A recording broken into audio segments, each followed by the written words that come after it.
Let's get planting.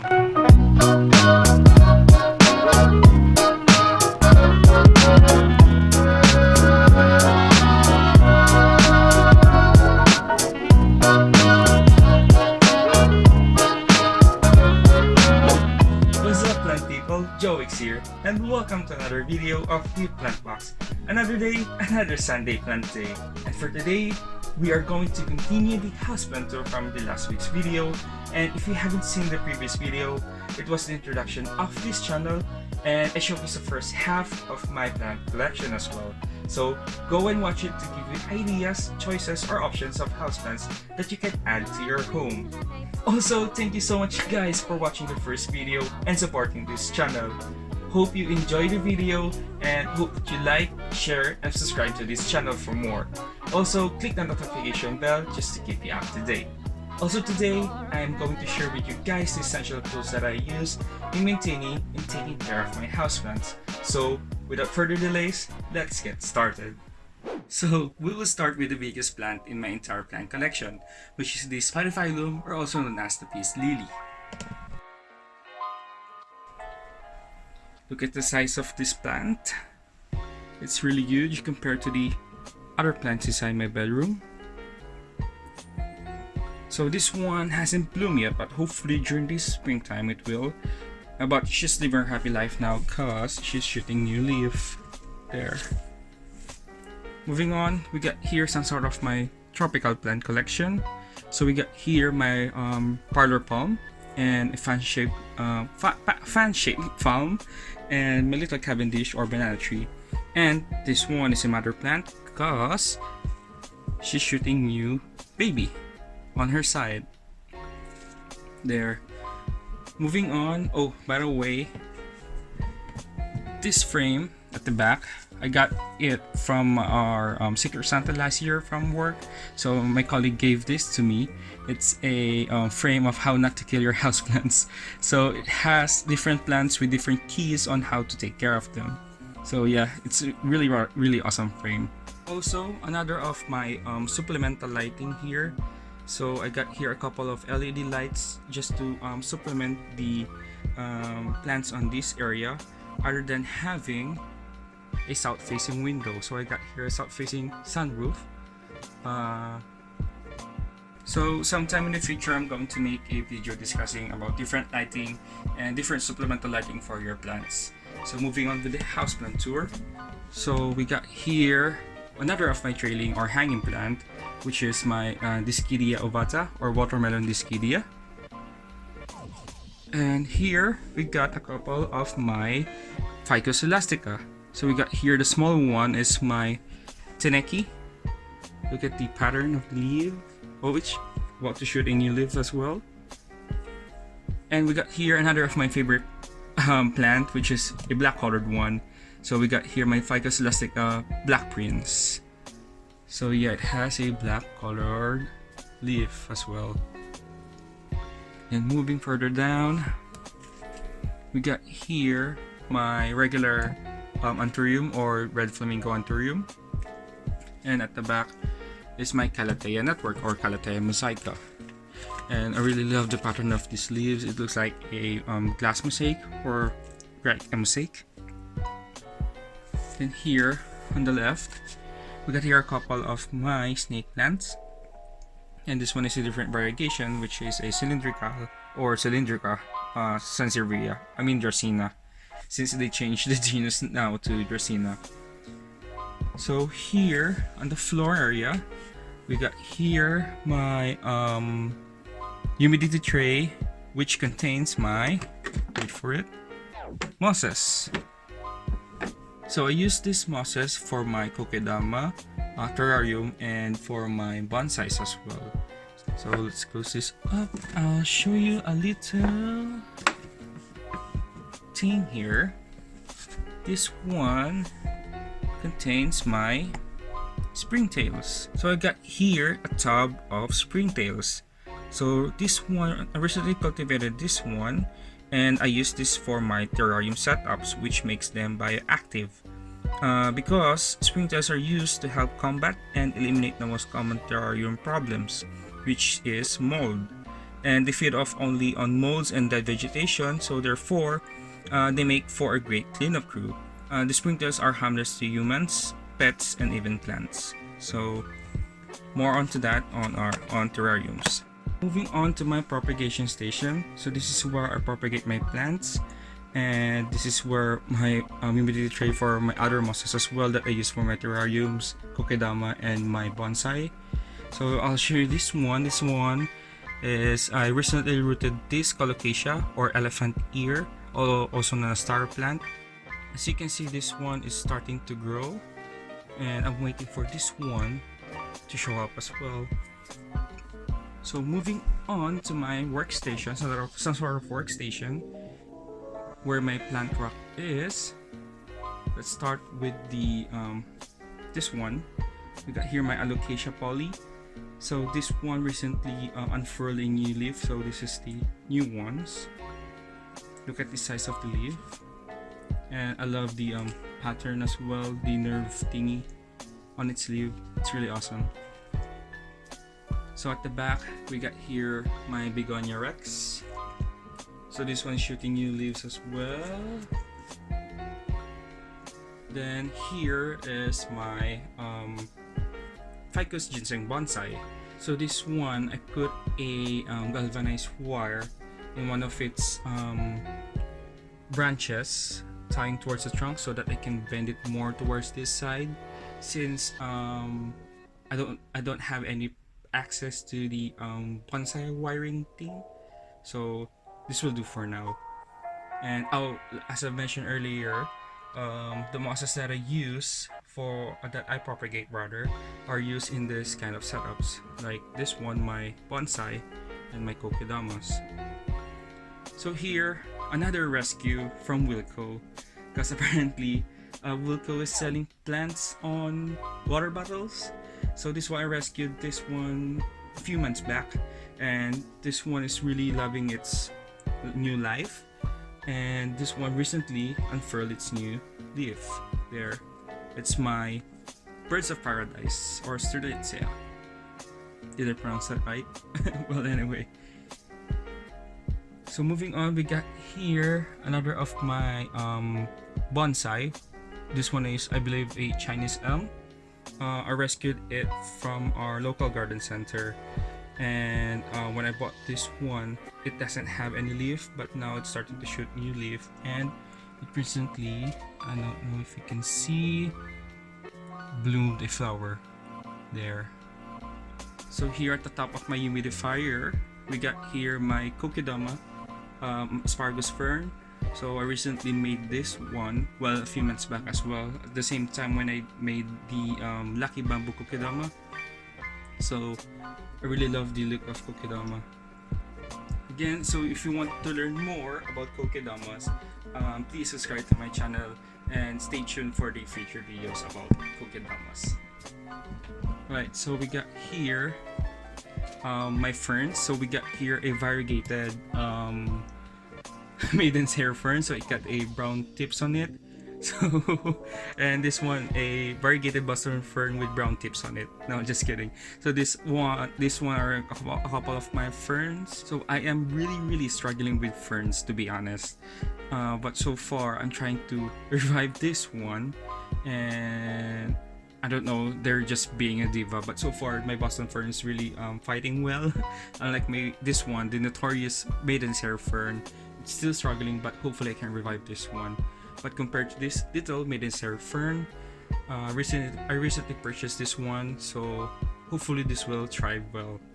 So moving on to the second rack, so we got here my terrarium setups, and as well as some of my propagations. So this one is one of my pilea that I recently propagated, and it's starting to shoot new babies here. We got here syngonium at the back, a polka dot plant, and here one of my terrarium. So this one is a container that I bought from Home Bargains for like £2. I believe 2.99. I'm not sure, I forgot. So the branches and the moss that were inside this terrarium were gathered locally in a local park. So I gathered it during one of my routine walks. And some of the plants here, like the polka dot plant, the nerve plant at the back, and the ferns were already mine. So I just planted them inside the terrarium. And we got here another of my terrarium. It's a bell jar terrarium rather. So this one used to house my Venus flytrap, but my Venus flytrap did not survive. I don't know why, but for now it's just a moss terrarium. So it houses different types of mosses inside. So yeah, and we got here what I call my Dolmio terrarium. So this one is a recycled jar. So this one used to house enoki mushroom. So I've been experimenting with store-bought mushrooms like enoki mushroom, whether I can propagate them. So it wasn't successful, but this one will do for now. Just a regular moss terrarium there. And here we got here another of my maiden zero fern inside a lantern. So this one is a future project, so stay tuned for more about this terrarium. Moving on, we got here my Calathea peacock, or my Calathea makuyana there. And then we got here my Maranta. Then moving on top, we got here my turtle vine and my polka dot begonia or begonia maculata. And here are some of my tools as well for indoor gardening, so we'll get more into that later. So moving on, we got here one of my vines or my regular ivy as well, and beside it is my pincushion peperomia. So those are my plants in the workstation or the work area. So moving on, we got 4 more plants left. So those are my hanging plants. So let's start with the string of hearts there. This is the longest trailing or vining plant that I have in here, and this one just recently flowered there. As you can see, we got a lot of flower in the string of hearts here and there. Right, next to it is one of my orchid. So this one is flowering as well, and it's loving its life. So hopefully it will start to bloom. And then we got here my spider plant, which has her own, wait for it, babies. So this one, I haven't propagated it yet, but maybe sometime in the future I will.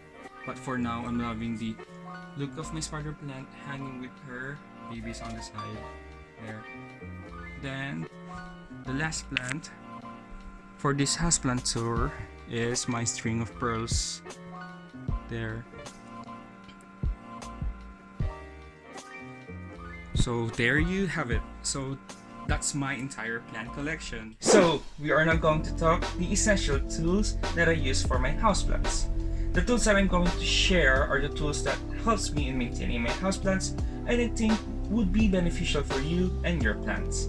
So first up is a gardening apron. Yup, it's kinda odd wearing one inside your home, but trust me, this is really useful for 2 reasons.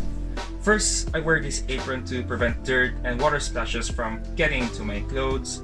And second, as you see in the opening, what I like with this apron is it has a lot of pockets where I can place some of my tools inside for convenience. So isn't this great? Moving on is my trusty soil moisture meter. Other than using my finger to determine the moisture of the soil, I also use this device as I got from a Tory test because I do not want to overwater my plants, and overwatering is our biggest enemy. Both over and underwatering are detrimental for your plants, but most plants can still recover from underwatering compared to being overwatered because of the root rot. So having this in your tools is a good investment. I do not use the light meter and the pH meter quite often. So what I did in the pH meter was I made a mark every inch in the meter, so it would tell me how deep is the meter going in the soil. So usually general rule of thumb is if the top 2 inches of the soil is dry, that's when you water. So we'll get more into this and watering in our future videos, so you better stay tuned for that. Next is a scissors and a pruning shears, or here in British English it's called secateurs. Isn't it posh? So obviously these are used for pruning or trimming off dead leaves and encouraging plant growth, or even cutting cuttings for propagation. So I use the regular scissors more often for cutting leaves and propagation, and I use the secateurs or pruning shears for pruning thicker stalks or branches like in my bonsais. So next on the list is a measuring cup, various basins, and a plant stand. So let's start with the measuring cup. So I use this measuring cup to mix in my water and fertilizer and to get accurate measurements in mixing their ratio. So going now to the basins. As I mentioned in the previous video, but if you haven't seen it, go check it out. So as I was saying, I am occupying the loft area, so our bathroom is downstairs. So for convenience, I use these basins to catch water when watering my plants. Then I use this plant stand like so that my plants won't be sitting in water while watering them, and it let me see if I'm watering thoroughly. Here, like this. And moving on, I use this bowl, this specific bowl, for bottom watering my plants, especially those plants that does not want their leaves to get wet. What I like with this bowl as well is it has some calibration here, so it let me measure the water and fertilizer ratio as well, and it's transparent so that I can see the water level and the level of water on the pot, especially during bottom watering. Moving on to the next tool is this collapsible water container or camping jug. Yes, a 6-liter water container for camping. So I use this for convenience because, again, the nearest faucet is downstairs. So yeah, you get the picture. So I do not have to bring all of my plants downstairs. This is a great tool, especially alongside with the basins earlier, if your plants are far from the nearest bath or faucet, to water them or to drain them. So like plants in your bedroom or in your living room or etc. So next is this golden watering can and my spray bottle. So let's start with this watering can. So what I like with this one is the long thin spout. So it let me directly aim where I want to water, especially my plants that are thick and bushier, like this peace lily here, and to prevent splashes to plants that hate leaves from getting wet. And what we have here is a spray bottle or a mister. So I recently changed the bottle with this whiskey bottle because I just want to upcycle, and this bottle looks kind of great actually. So I do not usually miss most of my plants, so I primarily use this for my terrariums, kokedama setups, and just to keep them humidified, as well as for those diva ferns, of course. Thank you so much guys for watching, and I hope you enjoyed and learned something from today's video. Leave a comment down below if you have any questions, ideas, or suggestions that you want to see in the future videos. Don't forget to like this video and share this to spread positivity to everyone. And please subscribe to see more and support this channel. Again, thank you so much guys. See you soon and stay safe everyone.